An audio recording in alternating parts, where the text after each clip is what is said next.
BPWS bukan seperti pemadam kebakaran ya. Kalau ada kebakaran ke BPWS. Jangan. Nanti setelah kita ini musim ini reda, yuk kita duduk bareng, kita siapa berbuat apa.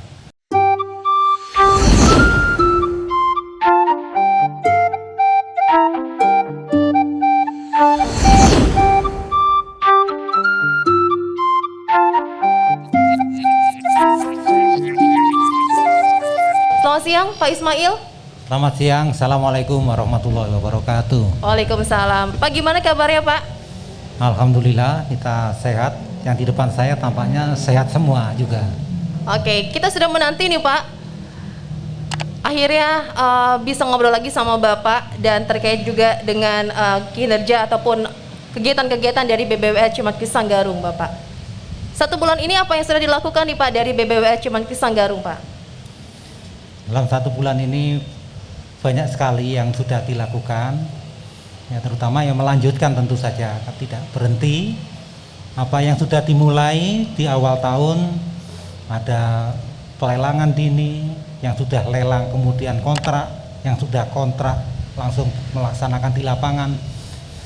Dan tidak lupa juga tim siaga gerak cepat antisipasi bencana atau tim sigap tetap siaga 24 jam mengawal wilayah Cimanuk, Cisanggarung. Oke, siap siaga mengawal ya Pak ya.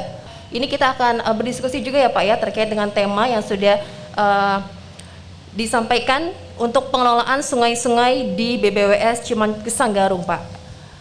Banyak sekali sungai yang ada di kita ini Pak, tapi apakah semuanya itu kewenangan dari BBWS Cimanggis Sanggarung Pak Ismail? Ya, kalau bicara kewenangan, kita itu ditugaskan di wilayah sungai Cimanuk di Sanggarung. Wilayah sungai itu adalah wilayah pengelolaan. Jadi institusi ini diberi tugas mengelola sumber daya air di 25 das, ya, 25 das itu 25 sungai. Ya, mulai yang sebelah timur Kali Cilet atau Cipanas sampai dengan yang paling barat Kali Kluwut di Brebes. Ya, jadi itu kalau bicara kewenangan adalah tugas. Tapi kalau bicara bagaimana melaksanakan tugas, tentu punya prioritas. Prioritas pertama, ya sesuai namanya, Cimanuk Cisanggarung. Sungai Cimanuk sebelah barat, kemudian Sungai Cisanggarung sebelah timur.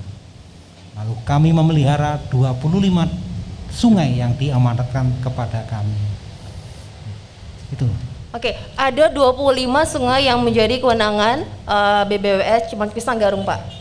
Oke, banyak juga ya Pak ya, kemarin-kemarin kita teman-teman wartawan ini meliput di lapangan Bapak terkait dengan kejadian di beberapa sungai yang mendapatkan respon dari masyarakat. Mohon maaf ini berupa keluhan Pak. Ya. Itu bagaimana Bapak menjelaskannya kepada masyarakat nih, ya. Pak Ismail? Ya, kadangkala ditanyakan atau disalahartikan bahwa BBWS semua sungai langsung oleh BBWS. Nah ini yang saya khawatirkan adalah nanti PHP ya, punya harapan terlalu tinggi ternyata tidak. Jadi kita juga ada pemerintah daerah kan, ada pemerintah kabupaten juga punya dinas PU, punya atau dinas sumber daya air yang juga memiliki program-program di wilayahnya. Programnya termasuk program pengelolaan sumber daya air juga di wilayahnya. Ya. Jadi kalau secara prinsip itu sejak mulai aturan tahun 82, peraturan pemerintah nomor 12 kalau nggak salah ya. Itu prinsipnya kalau sungai lintas provinsi, lintas negara dan sungai strategis itu kewenangan pusat. Yang lintas kabupaten itu kewenangan provinsi. Yang sungai itu ada di kabupaten, kewenangan kabupaten atau kota. Itu secara prinsip mulai tahun 82. Kemudian ditetapkan lagi tahun 2012 dengan Kepres, kemudian tahun 2015 dengan peraturan Menteri PU ditentukan lain dengan ketetapan ini. Jadi prinsipnya yang lintas provinsi Sungai Cisanggarung, yaitu Provinsi Jawa Tengah, Jawa Barat, secara prinsip. Kemudian secara peraturan Menteri PUPR kami ditugaskan 25 sungai. Ya, jadi prinsipnya pegang dulu, kemudian ketetapan. Ada yang tidak disebutkan di sana, tentu tidak menjadi fokus kami. Loh, apakah kami menyentuhnya? Ada di wilayah sungai kewenangan kami. Ada wilayah administrasi juga ada. Ya, di wilayah administrasi itu macam-macam juga. Kalau di kepolisian ada wilayah hukum namanya. Di dalamnya ya ada wilayah-wilayah orang lain. Ya, bukan berarti semuanya adalah BPWS. Satu kata kunci yang mesti BPWS ialah perizinan. Perizinan. Ya. Jadi bumi, air, dan kekayaan alam yang terkandung di dalamnya itu dikuasai oleh negara. Untuk apa? Digunakan sebesar-besar kemakmuran rakyat. Siapa negara itu? Negara adalah pemerintah yang melaksanakan. Siapa pemerintah itu? Ada pusat, ada provinsi, ada kabupaten. Siapa pusatnya? Pusatnya namanya Menteri PUPR. Yang representasinya di Cimanuk Cisanggarung adalah BPWS Cimanuk Cisanggarung. Oke. Ya. Pak Ismail, masyarakat kadang Pak tidak tahu ya Pak ya, sungai-sungai mana saja menjadi kewenangan BPWS pusat ataupun di daerah ya Pak ya. Dan untuk menekankan itu seperti apa Pak Ismail menjelaskan kepada masyarakat Pak? Ya, kami akan ya paling tidak kita sosialisasikan dulu apa yang menjadi tugas kami itu, ya. Supaya tidak berharap terlalu besar. Apakah kami bisa? Ya mungkin bisa. Kalau kami kekuatannya pas penuh bisa mungkin. Tapi saya khawatir kekuatan kita tidak menyentuh di situ. Masyarakat sudah berharap, wah ini semuanya pasti BPWS, ternyata tidak. Nah, ya. Yang jelas kami fokus tahun ke tahun sungai utama Cimanuk, Cisanggarung. Memelihara 25 sungai kita pelihara. Ada sungai di luar 25 itu minta, ya oke kita terima. Kalau kita punya kekuatan kita lakukan. Komitmen Menteri PUPR ada hal yang berhubungan dengan bencana, kita merasa bertanggung jawab. Dengan daya rusak air tanggung jawab. Tetapi program ya dulu yang prioritas PUPR dilakukan dulu. Kalau kita menyentuh yang bukan prioritas, ya, itu ya. Dapat dipahami itu ya kira-kira. Jadi tidak semuanya tidak. Ada batasnya. Kalau semuanya kekuatan BPWS tidak cukup 500 personil. Anggarannya pun tidak cukup sekian rupiah. Kalau semuanya. Oke, 25 sungai menjadi kewenangan BPWS Cimanuk Cisanggarung dengan 500 personil Bapak. Ya. Tersebar ya Pak ya, mengawasi 25 sungai itu ya. Pak Ismail. Oke, Pak, kemarin kita ada informasi seputar sungai yang ada di Sungai Cimanis Pak. Sungai Cimanis yang di Desa Beringin, kemudian juga ada di Desa Gunung Sari di Wolot itu Bapak. Masyarakat menilai bahwa itu adalah sungai dari kewenangan BPWS Cimanuk Cisanggarung. Sampai ada pemberitaan juga ya Pak ya, Bapak pasti sudah membacanya. Seperti apa nih Bapak yang Bapak ingin sampaikan kepada masyarakat? Sungai itu ada di wilayah Sungai Cimanuk Cisanggarung. Wilayah sungainya Cimanuk Cisanggarung 7.776 km persegi. Itu ada di Garut sampai dengan Brebes ya. Ada di Cirebon juga. Jadi infrastruktur apa yang ada di dalamnya, infrastruktur termasuk sungai ada di wilayah Sungai Cimanuk Cisanggarung. Ya. Tapi siapa yang akan berbuat di sana? Mari kita bareng-bareng. Kita punya namanya wadah tim koordinasi ya, pengelolaan sumber daya air TKPSDA. Yang ketuanya adalah Sekda Provinsi Jawa Barat. Di sana dirancang siapa berbuat apanya.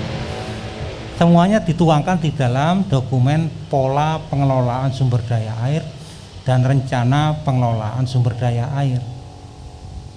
Di sanalah kekuatan-kekuatan itu siapa melaksanakan apa. Kalau tidak dituangkan di sana, persepsi bahwa semuanya BPWS itu mengecilkan artinya dinas PU. Maksud saya mengatakan ini bukan saya berpindah tempat atau saya menghindar, tidak. Saya tidak ingin mengecilkan arti ada dinas PU, dinas SDA di setiap kabupaten dan kota. Ya. Mereka ada, itu dan kuat juga ya. Jadi kalau seakan-akan tidak ada, itu yang saya ingin tegaskan. Bukan saya menghindar, tapi kita punya wadah namanya TKP SDA dan BPWS itu anggota di situ, bukan ketuanya, anggota di TKP SDA. Oke. Walaupun bukan kewenangan dari BPWS Cimanggis Sanggarung, masyarakat mengeluhkan terkait dengan kondisi sungai di Sungai Cimanis, kemudian juga di Bendung Ambit dan di Cangkuang itu ya Pak ya. Nah, bentuk kepedulian dari Bapak meninjau langsung ke tempat itu Pak. Ya, karena ada potensi bencana di sana. Ya. Tugas BPWS ada daya rusak air yang mengakibatkan berpotensi merusak, merugikan masyarakat. Kami peduli, kami hadir untuk apa? Ya berkoordinasi dengan siapa sebenarnya yang sudah menguasai tempat di situ.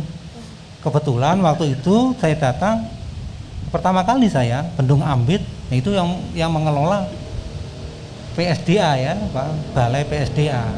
Saya bertemu langsung dengan petugasnya, juga Bendung Cangkuang. Sehingga saya berasumsi loh, berarti ini sudah ada, bukan BPWS yang mengelola ini dan demikian.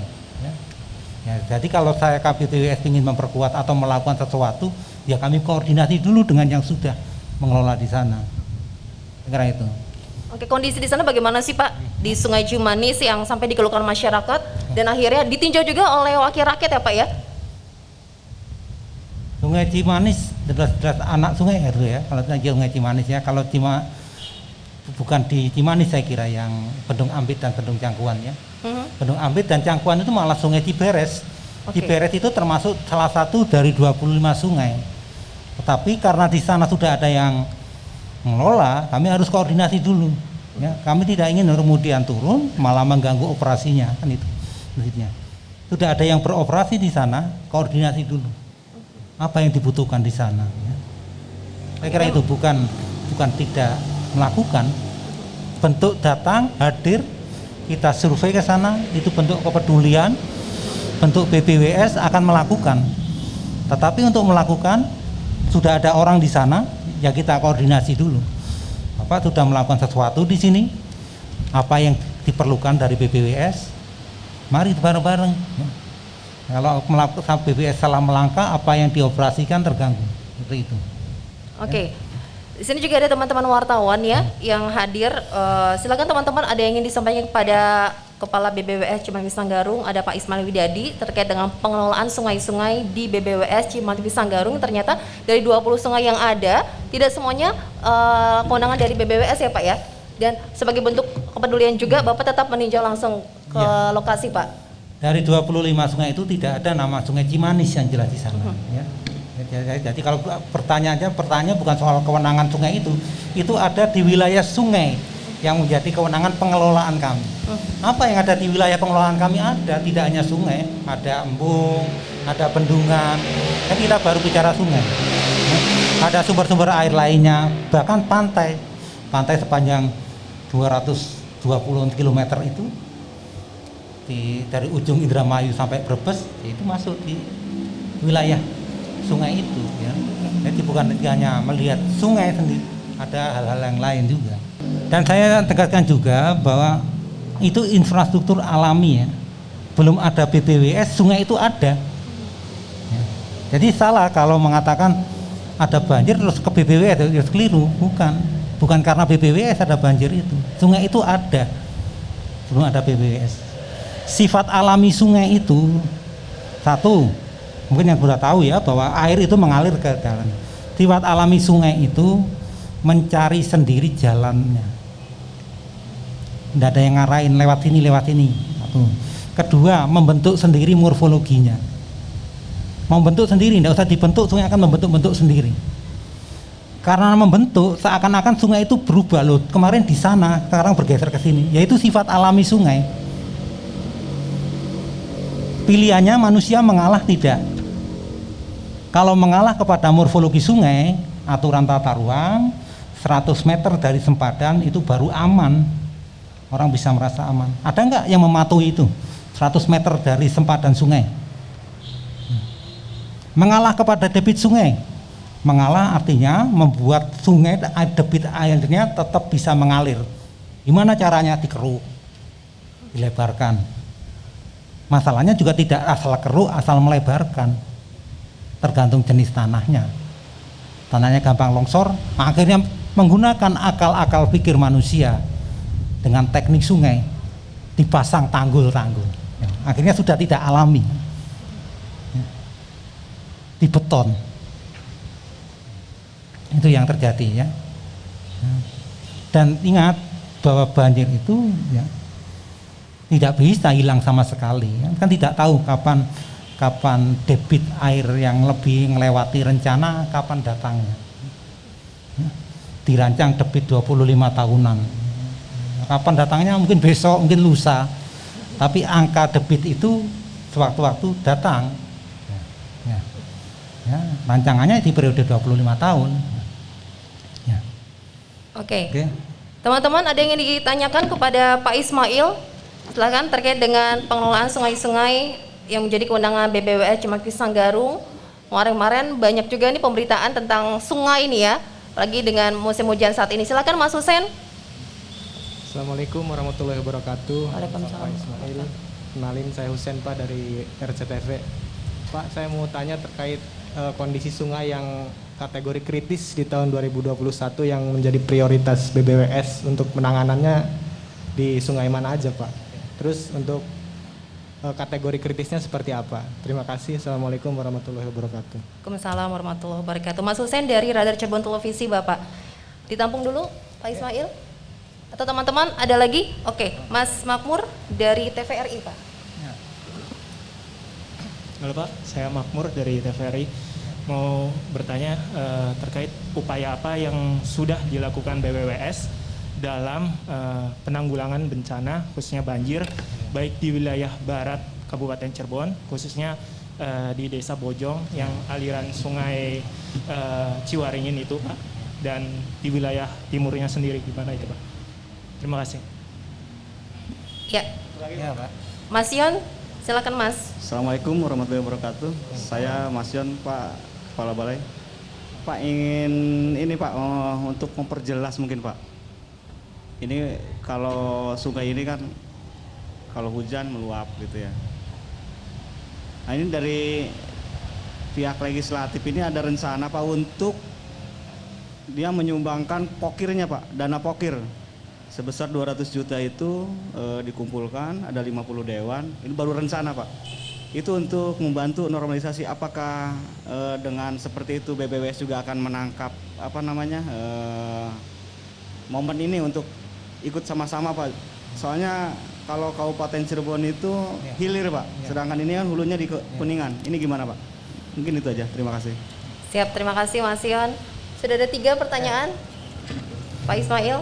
Baik, terima kasih. Jadi titik kritis itu tidak hanya sungai, ada tanggul, macam-macam titik kritis.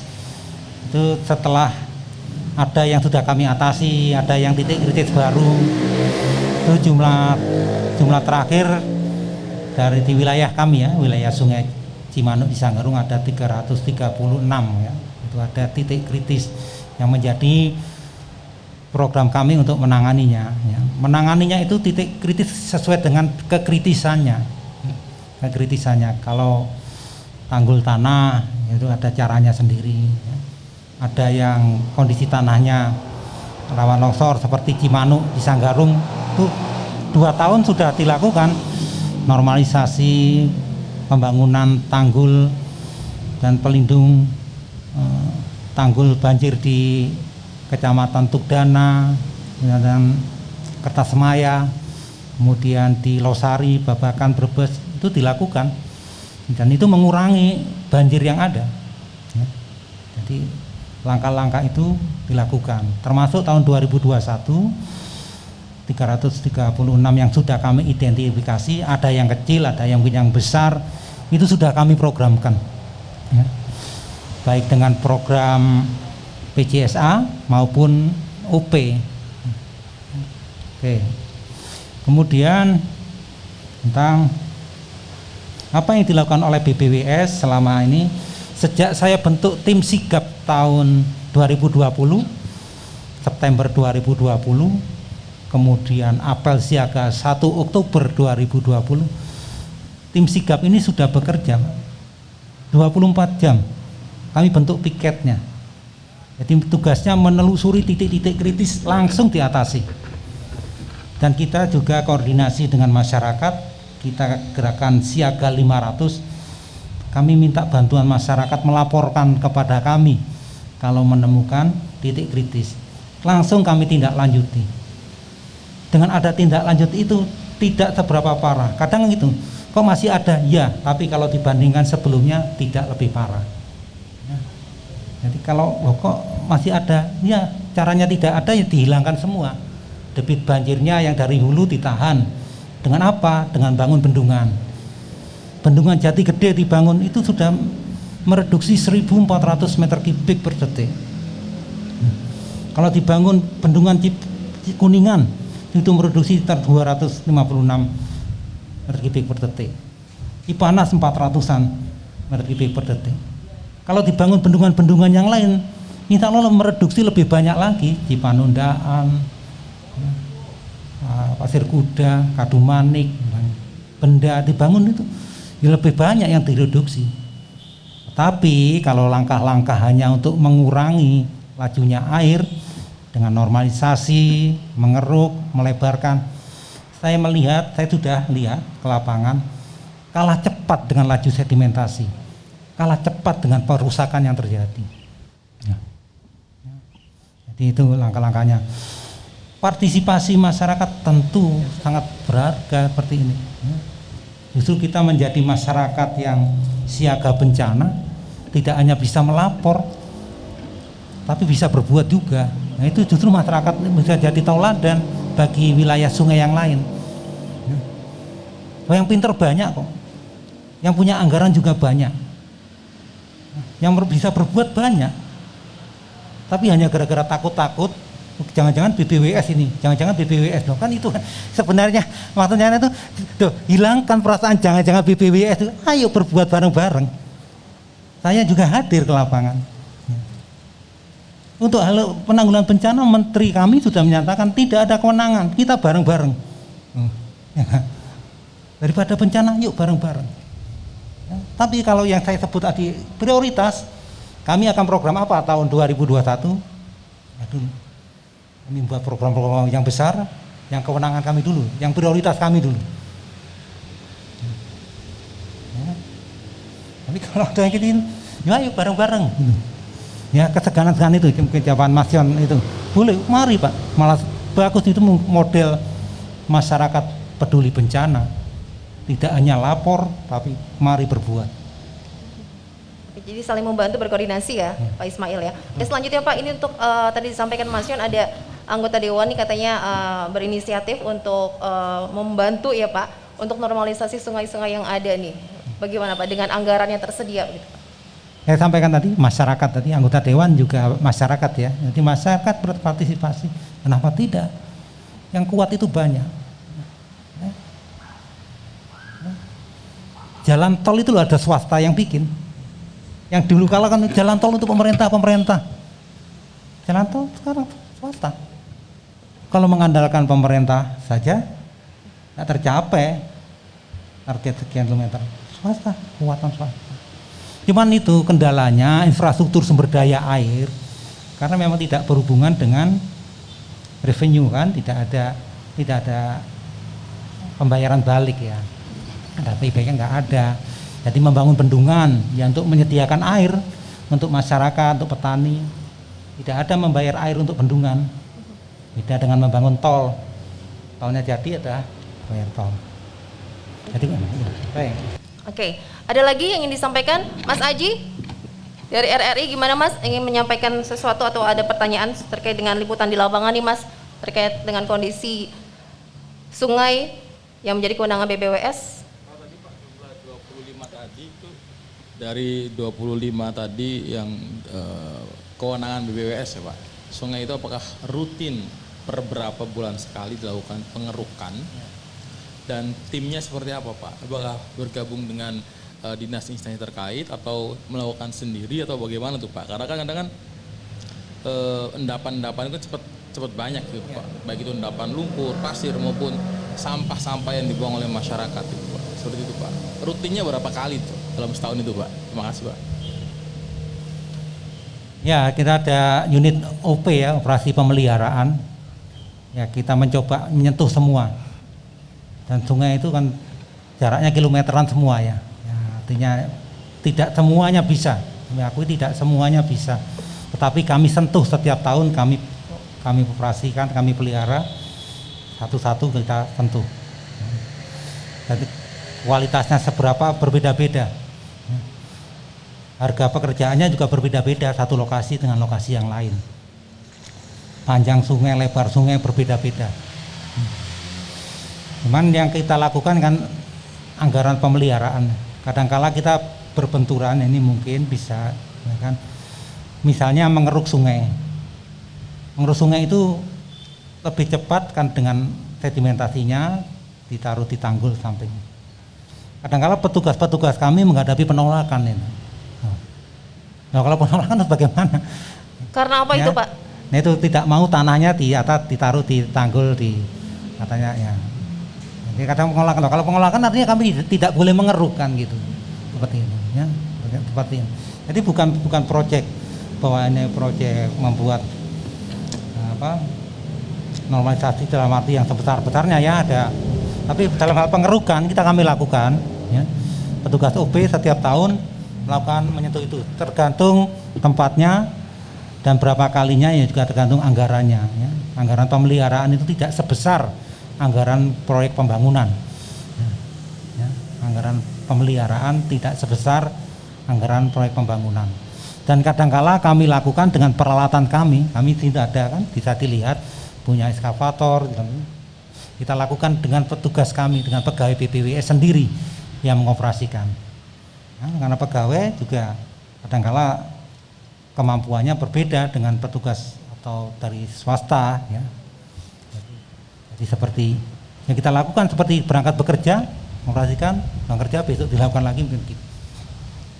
Dan itu yang kalah cepat. Mengeruk besoknya sedimennya lebih banyak dari yang dikeruk hari ini ya. Itu juga kendala yang kedua ini. Yang dikeruk sedimen tanah ditinggal pulang, besoknya balik lagi sampahnya yang numpuk. Nah, ini kadang kita temukan. Dan saya melihat sendiri, saya ke lapangan, saya lihat sendiri. Padahal setiap hari ya Pak ya dilakukan Ya. pemantauan itu ya Pak dengan petugas yang berjaga ya Pak. Ya. Oke, Pak balik lagi ke sungai-sungai kritis nih, Pak Ismail. Bisa dikatakan Pak untuk kondisi sungai yang menjadi kewenangan BBWS tuh kondisinya bagaimana sih Pak? Termasuknya aman dengan kejadian yang beberapa kali nih Pak di musim hujan ini masyarakat sampai mengeluhkan Pak. Yang terjadi sebenarnya ya saya ya jujur saja, saya Bapak Ibu semua, saya bukan orang lama di sini. Bapak Ibu lebih tahu kondisi Cirebon dan sekitarnya ya, khususnya yang daerah pesisir. Saya ulangi lagi, itu dataran. Itu dataran, bahkan lebih dari 75% wilayahnya itu ketinggian 0 sampai 10 meter dari permukaan laut. Ya. Ketinggiannya 0 sampai 10 meter dari permukaan laut. Daerah dataran itu tidak seperti daerah dengan kelerengan terjal. Kalau sungainya diperdalam, diperlebar, cepat menuju laut. Tapi kalau dataran, kalau saran saya ya drainase harus kuat di sana. Drainasenya harus kuat. Jadi ya, karena 0-10 meter itu rentan sekali. Pasang, lautnya pasang ya mungkin selevel dengan laut, tidak mengalir kan. Air sifatnya mengalir ke yang lebih rendah. Ya tidak mengalir. Jadi sifat aslinya kawasan pesisir itu ya rentan dengan genangan. Ada hujan, ada genangan. Gimana tidak ada genangan ya drainasenya dibuat bagus supaya masuk ke drainase. Jadi ya Bapak Ibu yang lama di itu, loh kok dari dulu? Ya dari dulu itu.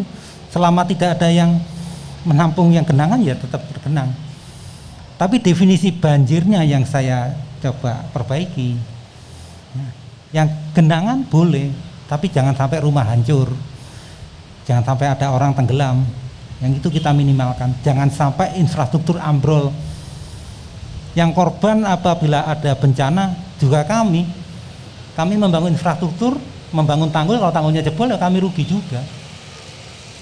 Investasi sekian ambrol. Jadi kami pelihara itu supaya kami tidak rugi juga. Rugi dalam arti investasi pemerintah rusak, saluran irigasi ya, sekian tahun berubah manfaat dan sebagainya. Kalau musim hujan, saluran irigasi kan juga berfungsi sebagai nampung air juga.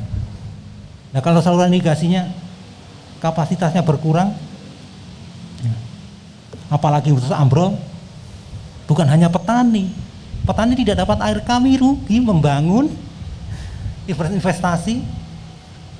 Jadi BPWS juga sebenarnya ya korban juga kalau ada yang rusak.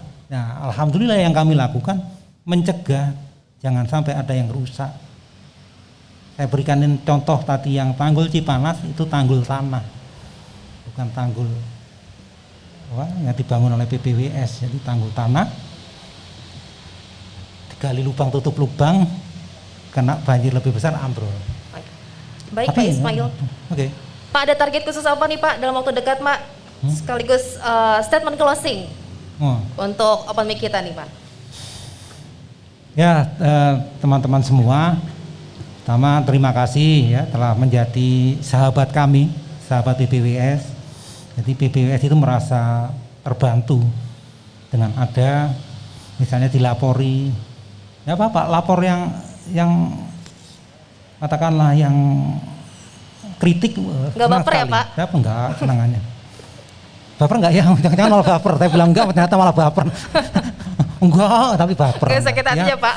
Enggak, ya insya Allah enggak. Saya malah terima kasih. Makanya ada masyarakat banyak lapor kepada kami. Terima kasih. Dengan ada media ini mungkin sebagai mencerahkan masyarakat. Kalau tidak kami tidak cepat loh, kapasitasnya kami memang tidak besar. Satu. Kedua, tidak cepat loh. Ada yang lebih dekat di sana. Ya. Bukan kami tidak bisa, kami bisa, tapi kami ada yang kami sentuh dulu. Dengan apa yang kami punya, kami sentuh dulu yang kami punya prioritas.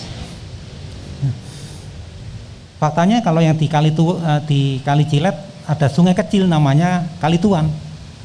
Ya kami sentuh juga karena dekat. Waktu kami atasi, tidak bicara kewenangan itu namanya Kali Tuan, kali kecil, di sampingnya Kali Cilet. Ya kami sentuh juga. Saya bilang, oh ini enggak. Ya, tapi kalau yang terdekat lah, kebetulan kami dekat, ya kami eksekusi. Nah itu yang kami